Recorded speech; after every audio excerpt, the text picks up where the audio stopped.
అగ్రనేతల మరణాలతో Maoism ఉనికిని కోల్పోతోంది. కింది స్థాయి కేడర్కు దిశానిర్దేశం చేసే నాయకులు లేని దుస్థితికి మావోయిజం చేరుకుంటోంది.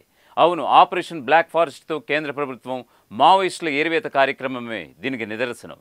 మొన్న నంబాల, నేడు సుధాకర్ మరణాలతో అంపశయ్యపై కొట్టుమిట్టాడుతోంది నేటి నక్సలిజం. తగ్గిపోతున్న మావోయిస్టు పార్టీ కేంద్ర కమిటీ సభ్యుల సంఖ్యతో నక్సలిజం కొన ఊపిరితో కొట్టుమిట్టాడుతోంది. సరిగ్గా 21 ఏళ్ల క్రితం పార్టీ ఆవిర్భావ సమయంలో 42 మంది కేంద్ర సభ్యులు ఉంటే వరుస ఎన్కౌంటర్లు, లొంగుబాట్లతో ఆ సంఖ్య ఇప్పుడు మరింత తగ్గిపోయింది. ఈ ఏడాది జరిగిన ఎన్కౌంటర్లలోని సుమారు 4 కేంద్ర కమిటీ సభ్యులు మృతి చెందడం దళ సభ్యులను కలవరపాటుకు గురిచేస్తోంది. ప్రస్తుతం ఉన్న 16 మంది కేంద్ర కమిటీ సభ్యుల్లో 11 మంది తెలుగువారే. అయితే మొన్న నంబాల మరణం, నేడు సుధాకర్ మృతితో మావోయిస్టు పార్టీ ప్రధాన కార్యదర్శి ఎంపికపై నిఘా వర్గాలు ఆరా తీస్తున్నట్లుగా సమాచారం. ఒక బలమైన నాయకుడికి బాధ్యతలు అప్పగించే యోచనలో ఉన్నట్లుగా తెలుస్తోంది. బీజాపూర్లో జరిగిన ఎన్కౌంటర్లో మరణించిన నరసింహాచలం అలియాస్ సుధాకర్తో కలిపి ఈ ఏడాది ఇప్పటి వరకు 4 మావోయిస్టు కేంద్ర కమిటీ సభ్యులు ప్రాణాలు కోల్పోయారు. వీరిలో ఆ పార్టీ ప్రధాన కార్యదర్శి నంబాల కేశవరావు కూడా ఉన్నారు. 2004లో నాటి people's war, Maoist communist centre కలిసి మావోయిస్టు పార్టీగా ఏర్పడినప్పుడు 42 మందితో కేంద్ర కమిటీ ఏర్పాటైంది. ఈ 21 ఏళ్లలో జరిగిన వివిధ ఎన్కౌంటర్లు, లొంగుబాట్లు, సహజ మరణాలతో కేంద్ర కమిటీలోని సభ్యుల సంఖ్య 16కు తగ్గిపోయింది.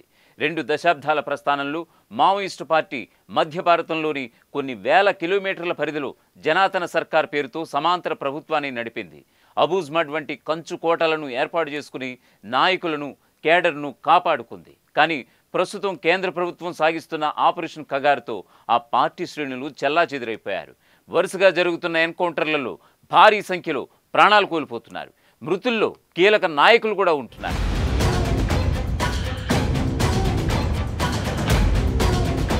ఈ ఏడాది జనవరిలో ఛత్తీస్గఢ్, ఒడిషా సరిహద్దుల్లోని కుల్హదీప్ ఘాట్ అడవుల్లో జరిగిన ఎన్కౌంటర్లో కేంద్ర కమిటీ సభ్యుడైన రామచంద్రారెడ్డి అలియాస్ జైరాం అలియాస్ చలపతి మరణించారు. ఆ తర్వాత మే నెలలో బీజాపూర్ జిల్లా ఉసూర్ సమీపంలోని లంకపల్లి అడవుల్లో జరిగిన ఎన్కౌంటర్లో మరో కేంద్ర కమిటీ సభ్యుడు పుల్లూరి ప్రసాదరావు అలియాస్ చంద్రన్న మరణించారు. ఇక అదే నెలలో నారాయణపూర్లో జరిగిన భీకర ఎన్కౌంటర్లో ఏకంగా మావోయిస్టు పార్టీ ప్రధాన కార్యదర్శి నంబాల కేశవరావు అలియాస్ బసవరాజ్ ప్రాణాలు సైతం కోల్పోయారు. మావోయిస్టు పార్టీ చరిత్రలో ఎన్కౌంటర్లో పార్టీ ప్రధాన కార్యదర్శి మరణించడం ఇదే ప్రథమం. ఆ ఎన్కౌంటర్లో కేశవరావుతో పాటు 27 మంది మావోయిస్టులు మరణించిన విషయం తెలిసిందే. తాజాగా గురువారం బీజాపూర్లో జరిగిన ఎన్కౌంటర్లో మరో కేంద్ర కమిటీ సభ్యుడు, ఏపీకి చెందిన 64 ఏళ్ల తింటు నరసింహాచలం అలియాస్ సుధాకర్ చనిపోయారు. ఈ విధంగా ఈ ఏడాదిలో ఇప్పటి వరకు 4 కేంద్ర కమిటీ సభ్యులు ఎన్కౌంటర్లలో మరణించారు.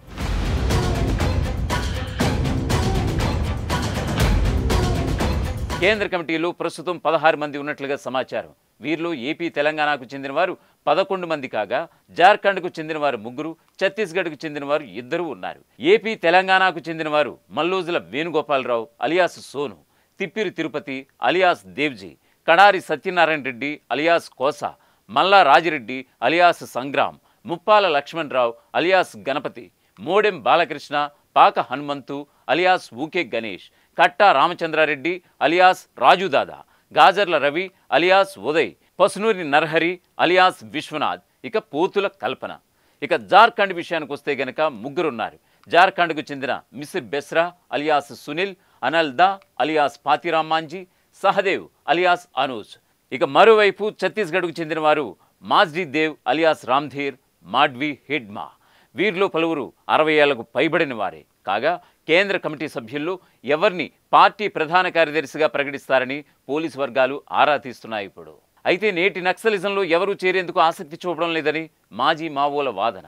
మావోయిజానికి ఆకర్షితులై మావోయిస్టు పార్టీలో చేరేందుకు సిద్ధంగా లేకపోవడంతో అడవి బిడ్డలే పోరుబాటుకు సిద్ధమయ్యేలా వాళ్లకు ట్రైనింగ్ ఇచ్చి తీసుకుంటున్నట్లుగా తెలుస్తోంది. ఈ పరిణామాలు ఓవైపు ఇలా ఉంటే, మరోవైపు అగ్రనేతలుగా కొనసాగుతున్న వారందరూ సుమారు 70 ఏళ్ల పైబడి ఉన్నవారే.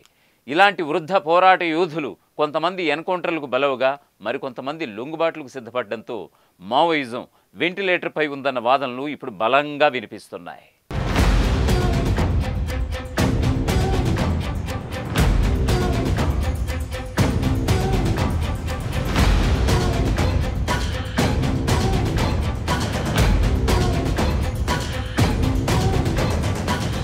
ప్రపంచంలో ఏ మూల ఏ క్షణం ఏం జరుగుతుందో వేగంగా తెలుసుకోవడానికి తొలి వెలుగు వాట్సాప్ ఛానల్ని ఫాలో చేయండి.